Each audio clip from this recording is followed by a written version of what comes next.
अगर आप ब्रह्मचर्य रहोगे तो ब्रह्मचर्य में इतनी सामर्थ्य है कि एक बार जो सुन लिया गया वो जीवन भर याद रहा है।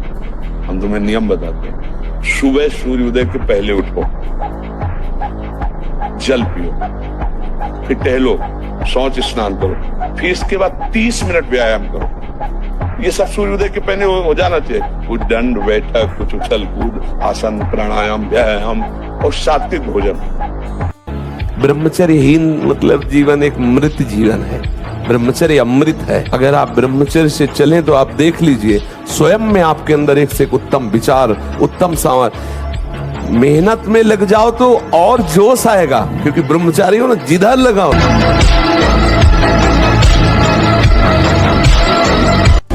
जिस समय आपके हृदय में कोई गंदी चेष्टा करने की भावना, उस समय कहां गया आपका विवेक, विचार, भगवत स्मरण कहां गया? क्या करने जा रहा हूं, किससे कर रहा हूं, कौन है जो मुझे प्रेरित कर रहा है? कहां है विवेक आपका, कहां है ज्ञान आपका, कहां है आपका सत्मार्ग का वो दृढ़ संकल्प जो भगवत प्राप्ति के लिए, भगवत प्रेम के लिए, भगवत चिंतन के लिए आपने स्वीकार किया है? आपका ब्रह्मचर्य ठीक हो तो आपका वीर्य अमोघ होगा। किसी भी जगह से एक ऋषि से कम नहीं। आपके विचार पवित्र, आप धर्मात्मा कहे जाएंगे। आपके वचनों का प्रभाव होगा, आपके आचरणों का प्रभाव होगा।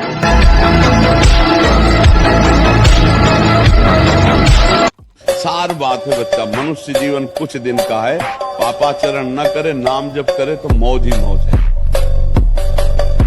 तो आपकी स्मृति, आपका बल, आपकी चेतना जागृत रहेगी।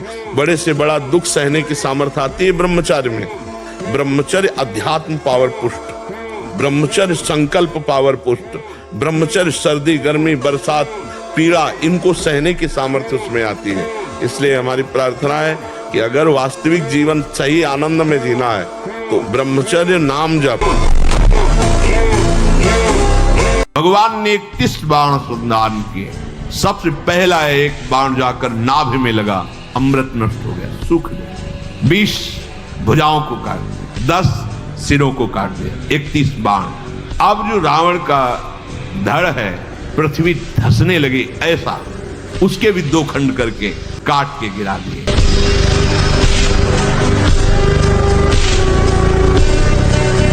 ब्रह्मचर्य को धूल धूसरित कर रहा है, ब्रह्मचर्य का नाश कर रहा है। कोई समझ ही नहीं रहा कि कितनी बड़ी हम भयानक गलती कर रहे हैं।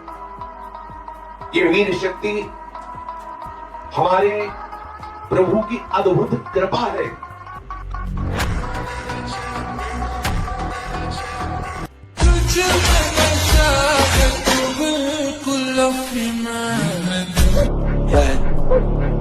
क्या उसमें जीत हार है, क्या उसमें लाभ है?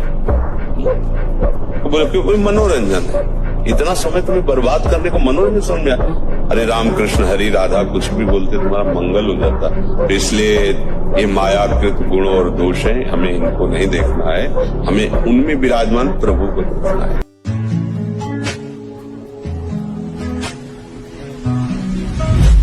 नहीं, ऐसी गलती मत करना, क्योंकि ये गलती तुम्हारे जीवन को ऐसी जगह पहुंचा देगी, परमार्थ क्या तुम स्वार्थ लायक नहीं रह जाओगे। ये जो आज का नौटंकी नाटक चला है ना, कई बॉयफ्रेंड, कई गर्लफ्रेंड हो, भी बताया था क्या लिव इन रिलेशन तो क्या क्या, ये सब नौटंकी नाटक जीवन में नहीं हो। इससे बड़ा बुरा आचरण और कुछ नहीं होता। आजकल ब्रह्मचर्यहीनता और अभक्ष पदार्थों के खाने से ऐसी बुद्धि कमजोर हो गई, जरा सी बातों में लोग निराश होकर शरीर छोड़ने के लिए तैयार है।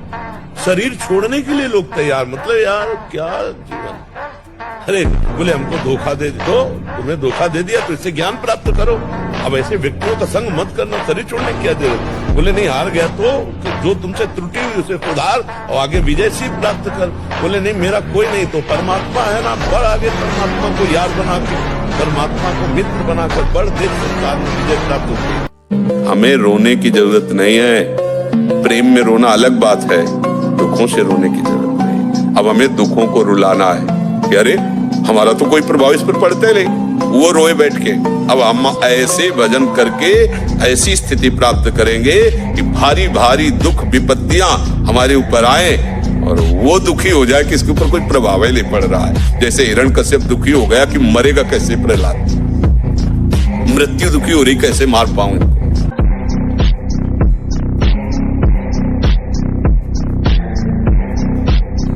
बिना ब्रह्मचर्य के आगे नहीं बढ़ोगे। बहुत हम अनुभव की बात कहते हैं, बहुत अनुभव की बात। ब्रह्मचर्य में एक नवीन उत्साह होता है, ब्रह्मचर्य में एक अजीब शक्ति होती है जो आपको साधन में, गृहस्थी में भी रहे तो संयम से रहे। बस संतान उत्पत्ति के लिए आदेश है, नहीं तो ये जीवन केवल भगवत प्राप्ति की है। भगवत प्राप्ति हो जाए और उसके लिए ब्रह्मचर्य आवश्यक है।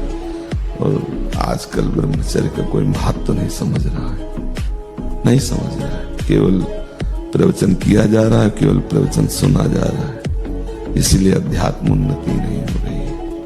आप लोग ब्रह्मचर्य को बचाओ, सच्ची मानना, ब्रह्मचर्य बिना बचाए आगे नहीं बढ़ सकते। ब्रह्मचर्य प्रत्येक मार्ग के लिए बहुत सुंदर नींव है, चाहे वो गृहस्थ में जाए, चाहे किसी खेल में जाए। गांव में पहले तो 10-20 पहलवान होते ही थे, अब समय बदल गया है हमारी राष्ट्र सेवा में।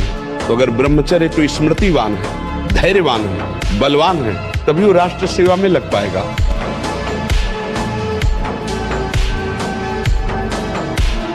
और जब ब्रह्मचर्य, ऐसा कैसे हो सकता है? बल है ना, अध्यात्म बल, शारीरिक बल की बात नहीं कहते। ऐसा कैसे हो सकता है? यदि एक बार ऐसा हुआ तो 1000 बार मैं प्रयास करूंगा और इस पर विजय। वो मतलब जिद्दी स्वभाव, एक निष्ठा उसी से आती है, उसी से। पहले खेती जोतते थे ना किसान, एक पार वाला होता था और पूरे खेत को उसी से जोतला है, बलवान होते। 2 लीटर मठा और 8 रोटी पाए, बैल की जैसी ताकत। अगर बैल को नाथ पकड़ के रोक ले तो वो वही खड़ा हो जाए।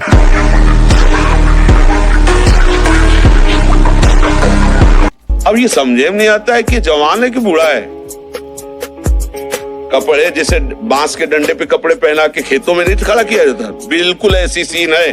गाल चिपके हुए हैं, जांघों में मांस नहीं है, छाती में मांस नहीं है, और अपने को मतलब विश्वात्मा स्वरूप समझ रहे, अपने को अहंकार में बलवान समझ रहे, विद्वान समझ रहे और अपना जीवन नष्ट कर रहे हैं। ये जो रात्रि के शयन के समय मोबाइल में इधर उधर दृश्य देखने हैं, अपने सर्वनाश का बीज बोना है। मान लो, हमारी प्रार्थना मान लो, ये उस समय मन आपको परेशान करेगा जब कमरे की सिटकिनी अंदर से बंद होगी। सबसे प्रार्थना है रात्रि के शयन के समय।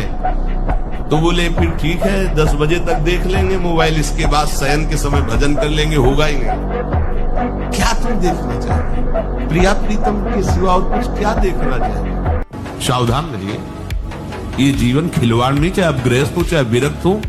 ये जो ब्रह्मचर्य है ये आपको अच्छा गृहस्थ बनाएगा, ये ब्रह्मचर्य आपको अच्छा उपासक बनाएगा। अगर आप इसको यूं ही छीण करते रहे, चाहे गृहस्थ हो या विरक्त हो, तो आप किसी काम के नहीं रह जाएंगे। ध्यान रखना, किसी काम के नहीं रहे। कुछ दिनों के बाद आपके शरीर में जगह जगह पीड़ाएं होने लगेंगी, चिंतन आपका सामर्थ्यशाली नहीं रह जाएगा, स्मृति शक्ति आपकी लोप होने लगेगी, और जिसे आज की भाषा में डिप्रेशन कहते हैं उसके शिकार हो जाओगे।